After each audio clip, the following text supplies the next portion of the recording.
Okay. Okay, we will discuss about the sectors of Indian economy. It's not only of Indian economy but any economy for that matter. So the gist of this chapter, this conclusion of this chapter is that all the activity of an economy, meaning to say of human beings, can be classified into three groups. So sectors would actually mean group of activity. Say for example, in the school we have students, a group, teachers, another group, or staff, parents, another group, okay, and they have different responsibilities. It's only when all the groups in an institution or in a company perform their activities well that institution grows.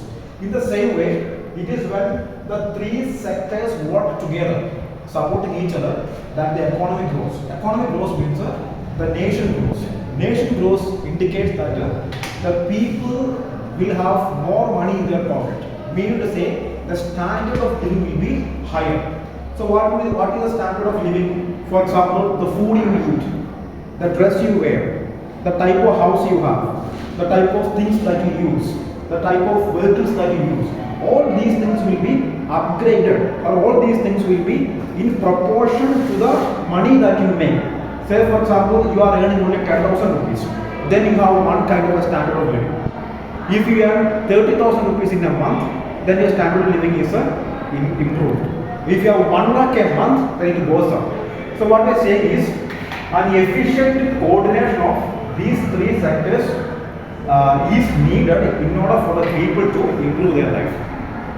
What is the first one? The first one is called the primary sector. Primary sector means we can say the agriculture. In simple terms, primary sector is all that sector that produce raw material for these two sectors. Say for example, a cotton farm. So a cotton farm produces cotton for an industry. Understand? So primary sector is at the base of the sector. Minus primary sector, there is nothing else exists. Okay. The second one is secondary sector. Secondary sector can be said to be industry or companies or factories. So what does this secondary sector do? The secondary sector converts the primary sector products into useful things. Do you understand that? Say for example, I wear this dress. The primary or the raw material of this comes from the primary sector. That is being converted into or made into a useful thing or a shirt by the secondary sector. So all the factories, companies can come under the secondary sector. The third one is the tertiary sector.